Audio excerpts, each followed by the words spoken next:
अस्सलाम वालेकुम, कैसे हैं आप सब लोग। उम्मीद करती हूँ सब खैरियत से होंगे।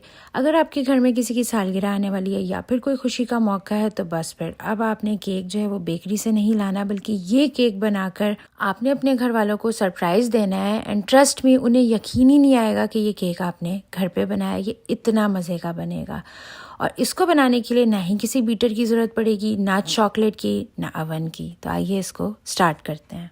सबसे पहले आपने 7 इंच का केक पैन जो है वो तैयार कर लेना है, राउंड शेप का या चौकोर। और इसके ऊपर आपने बटर पेपर या पार्चमेंट पेपर लगा देना है। पहले पैन में भी ऑयलिंग करें, फिर शीट्स लगा के भी करें। अच्छा, ये जो पैन है ना, ये गलती से किरत ने डिशवॉशर में लगा दिया क्योंकि ये नॉन स्टिक इसके ऊपर कोटिंग थी, तो वो थोड़ा ख़राब हो गया। एनीवेज अब चॉइस नहीं थी, रेसिपी मैं स्टार्ट कर चुकी थी, तो इस वजह से जो पैन की साइड्स हैं मैं वहाँ पर भी ये पार्चमेंट पेपर लगा रही हूँ, लेकिन आपको लगाने की बिल्कुल ज़रूरत नहीं। तो बस अच्छे से आपने इसके ऊपर ऑयलिंग जो है वो कर देनी है और पैन को आपने लाजमी पहले रेडी करना है। देखें, बेकिंग के या खाने पकाने के कुछ उसूल होते हैं, उनको अगर आप फॉलो करेंगे ना, आपकी रेसिपी कभी ख़राब नहीं होगी। और वीडियो को आपने आखिर तक देखना है ताकि केक आपका बिल्कुल परफेक्ट और बेहतरीन बने। चलें भाई, अब इसकी मिक्सिंग स्टार्ट करते हैं। सबसे पहले आपने लेने रूम टेम्परेचर पर 2 अंडे और उसको बड़े से बोल में आप ऐड करें ताकि पूरा मिक्सचर इसमें आसानी से बन जाए। और अच्छी तरह हैंड, ये जो विस्क है, इससे आपने फेंटना है। आप देख सकते हैं कि मैंने बोल को भी ज़रा टेढ़ा कर लिया ताकि उसको फेंटने में आसानी हो जाए। तो 1 से 2 मिनट आपने इसको फेंटना है ताकि अंडे जो हैं वो उनमें फुल एयर जो है वो भर जाए। अच्छा, फिर यहाँ पे मैंने ऐड किया है 1/2 टीस्पून वनीला एसेंस और मैंने ऐड की है 3/4 कप चीनी। 3/4 कप कितना होता है? आधा कप प्लस 1/4 कप, तो वो बन जाएगी 3/4 कप। फिर चीनी भी ऐड करके आपने 1-2 मिनट अच्छी तरह इसको फेंटना है खूब। और आप देख सकते हैं कि ये जो अंडे और चीनी का मिक्सचर है, इसका कलर भी जो है वो लाइट हो गया और वॉल्यूम में भी ये डबल हो गया। अब यहाँ पे मैंने ऐड किया 1/4 कप के जितना तेल। और देखें, इस केक की एक और अच्छी बात कि इसमें बटर भी नहीं गया। बग़ैर बटर की ये इतना शानदार बन जाएगा ना कि बस अब आप देखते जाएं। Liquid mixture is ready. अब हम इसमें खुश्क अज्जा ऐड करेंगे, तो इसके लिए सबसे पहले आपने ऐड करना है 3/4 कप मैदा, 4 टेबलस्पून भर के अच्छी क्वालिटी का कोको पाउडर, 1 टीस्पून जाएगा बेकिंग पाउडर और 1/4 टीस्पून जाएगा बेकिंग सोडा यानी कि मीठा सोडा।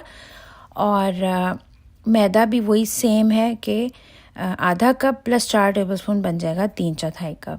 तो ये खुश्क अज्जा जो है वो आपने छान के ऐड करना है और हमेशा छान के ही ऐड किया करें। इससे जो केक का स्पंज तैयार होता है बहुत ही अच्छा और इवनली मतलब उसका टेक्सचर आता है। बस अब इसको जो है वो आपने विस्क की मदद से ही मिक्स करना है यहाँ तक कि सारे अज्जा कंबाइन हो जाएं। अब यहाँ पे मैंने शामिल किया है 1/4 कप के जितना मिल्क यानी कि दूध और 1/4 कप उबलता हुआ पानी। ये स्टेप मस्ट है जब भी आपने चॉकलेट केक बनाना है, या प्रीवियसली आपने मेरे जितने चॉकलेट केक देखे होंगे, मैं हमेशा उसके अंदर हॉट वाटर ऐड करती हूँ। एंड ट्रस्ट मी, ये स्टेप से केक जो है ना वो बहुत उसका फ्लेवर इन्हेंस हो जाता है। तो इसको आपने लाजमी करना है।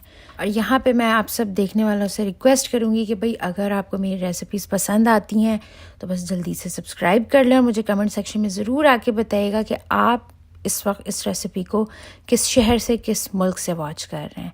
जैसे ही केक का मिक्सचर तैयार हो जाए तो आपने उसे पैन में ट्रांसफ़र कर देना है और थोड़ा सा विस्क से या स्पून से आप बैटर को जो है वो मिक्स कर लीजिए ताकि वो इवनली बेक हो जाए। 2-4 बार टैप करें ताकि एयर बबल्स भी रिमूव हो जाएं। और अब हम इसको इस पतीली में, पॉट में बेक कर लेंगे। तकरीबन 50 मिनट्स लगेंगे और शुरू के 20 मिनट जो है वो मैं मीडियम हाई हीट पे इसको ढक के बेक करूँगी और बाकी का जो टाइम है वो आपने आंच को थोड़ा सा कम कर देना। मतलब पतीले को हीट नीचे से लगती रहे लेकिन फ्लेम जो है वो पॉट को टच नहीं करनी चाहिए। तो ये आप देख लें, बिगनिंग में फ्लेम जो है वो टच करनी चाहिए पॉट को, बाद में ये देख लें इतनी फ्लेम मैंने कर दी है तो इस पर बेहतरीन केक जो है वो बेक हो जाता है। तो यहाँ पे तकरीबन 50 मिनट लगे। बहुत ही बेहतरीन चॉकलेट केक जो है वो तैयार हो चुका है। पूरे घर में इसकी इतनी अच्छी खुशबू आ रही है।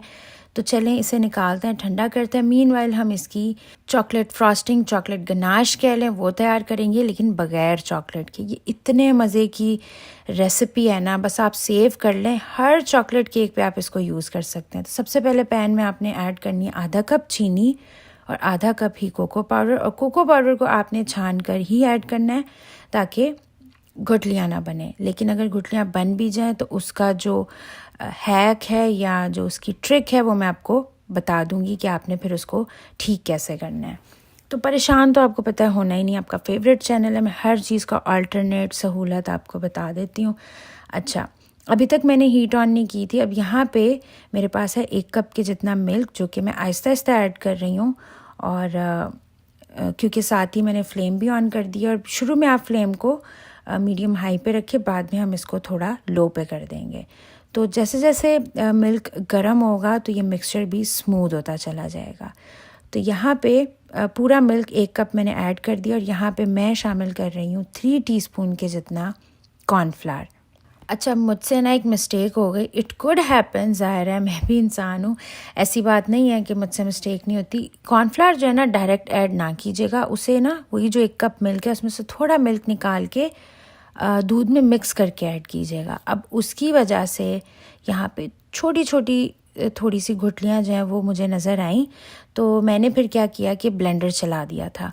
तो यही वो ट्रिक थी कि अगर आपको लगे कि सॉस जो है वो स्मूथ नहीं है, उसमें छोटी छोटी गुठलियाँ बन गई हैं, आपने परेशान नहीं होना। सिंपल आप उसमें हैंड ब्लेंडर चलाएं, या फिर आप जब सॉस थोड़ी ठंडी हो जाए 5-10 मिनट, तो पूरी सॉस को आप डायरेक्ट ब्लेंडर में भी ब्लेंड कर सकते हैं। जैसे मिल्क शेक वगैरह बनाते हैं तो ये बिल्कुल स्मूथ हो जाएगी, सिल्की क्रीमी।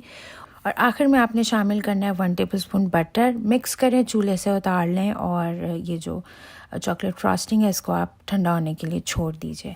अब यहाँ पे केक जो है वो तकरीबन 15 मिनट गुजर चुके हैं, थोड़ा ठंडा हो गया है। तो इसको नाइफ़ की मदद से पहले इसके किनारों को आप लूज़ कीजिए और फिर पैन में से निकाल लें। और देखिए, बेकिंग जो है वो बिल्कुल भी मुश्किल नहीं है, बल्कि मैं आपको बताऊँ, ये जो हमारे खाने होते हैं ना देसी, ये उससे ज़्यादा आसान है। बस ज़रूरत इस चीज़ की होती है कि आप पहले रेसिपी को ध्यान से देखें, चाहे वो मेरी हो, जिसकी भी हो, और जो मेजरमेंट्स आपको बताई जा रही है ना उसको आप सही से फॉलो करें। तो आपका केक जो है ना वो घर पर ही हमेशा अच्छा बनेगा, कभी भी ख़राब नहीं होगा। और घर पे बनाना देखिए सस्ता भी पड़ता है, और फिर सभी को पता है कि होममेड इज़ द बेस्ट, साफ़ सुथरा। एनीवेज़, अब छुरी से जो है, जो इसका ऊपर का ये जो हिस्सा है, इसे मैं अलग कर दूंगी। और ये धागे वाली ट्रिक भी मैं बहुत बार बता चुकी हूँ। आपको किसी टूल की, किसी स्पेशल नाइफ़ की ज़रूरत नहीं, बहुत अच्छा बराबर केक का स्लाइस जो है वो कट जाता है। अभी आपके सामने ये देख लें, मैं कट कर रही हूँ।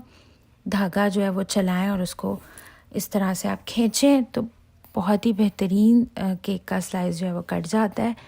और ये जो इसका अपर पार्ट है, अब इसको आपने खाना नहीं है, क्योंकि अभी इसका मैं बताऊंगी कि हमने क्या करना है। इसको साइड पे रखते हैं। और यहाँ पे आप केक देख लीजिए कितना बेहतरीन बना है, बिल्कुल परफेक्ट। तो बाकी का भी जो केक है उसको जो है वो आपने बराबर 2 हिस्सों में काट लेना है। सेम चीज़ ही मैं कर रही हूँ, पहले छुरी से काटें और फिर धागे से बराबर 2 हिस्सों में आप केक को डिवाइड कर दें। अच्छा, वो जो बाकी का केक था उसके यहाँ पे मैं क्रम्स तैयार कर रही हूँ। जो केक है उसके छोटे छोटे टुकड़े करें हाथ से और इस तरह से फूड प्रोसेसर में चलाएं 3-4 बार। तो ये देखें, बहुत ही बेहतरीन केक के क्रम्स जो हैं बिल्कुल बेकरी स्टाइल ये तैयार हो जाएंगे। और इस तरह से आप किसी भी केक के क्रम्स बना के केक की सजावट कर सकते हैं। एक तो आसान भी है और सस्ता तरीका भी है। ऑन दी अदर हैंड, ये जो चॉकलेट फ्रॉस्टिंग है या गनाश, ये ठंडी हो चुकी है, बिल्कुल तैयार है केक पे लगाने के लिए। अच्छा, एक चीज़ जो मैं हमेशा केक में करती हूँ, बहुत से लोग स्किप कर देते हैं, लेकिन आपने लाजमी करना है।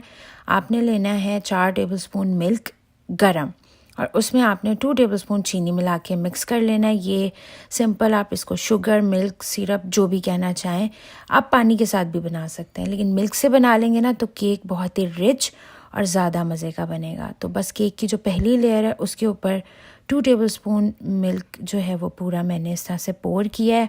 और फिर थोड़ी सी ये जो चॉकलेट फ्रॉस्टिंग है वो आपने पहली लेयर में लगा देनी है। तकरीबन आप कह लीजिए 3 से 4 टेबलस्पून।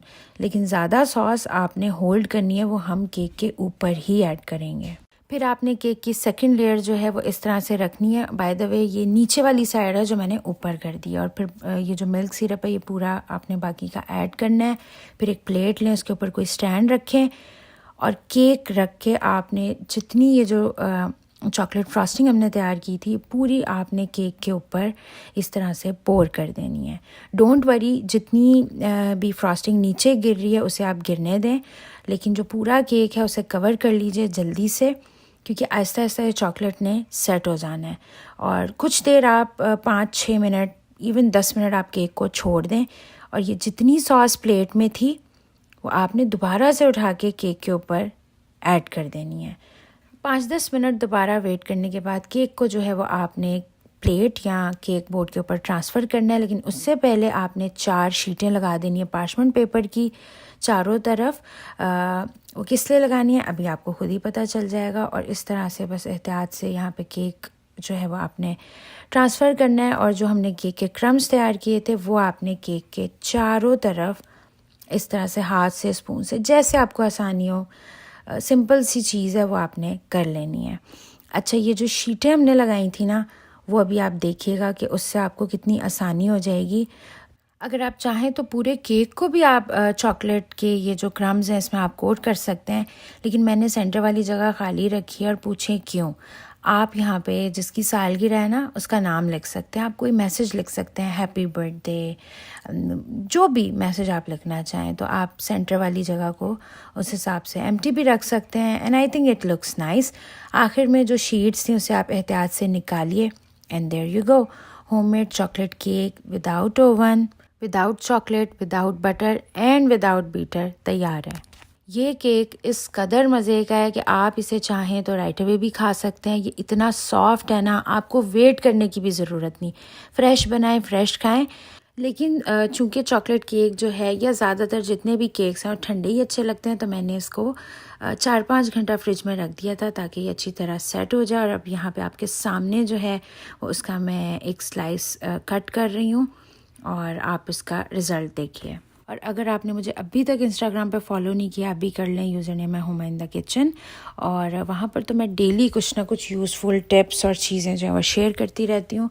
और यहाँ पे केक जो है वो इतना मज़े का, लिटरली इसका एक एक बाइट जो है वो मुँह में घुल रहा है। तो आपने भी जब इसका पहला बाइट लेना है तो आपने भी कहना है होममेड इज़ द बेस्ट।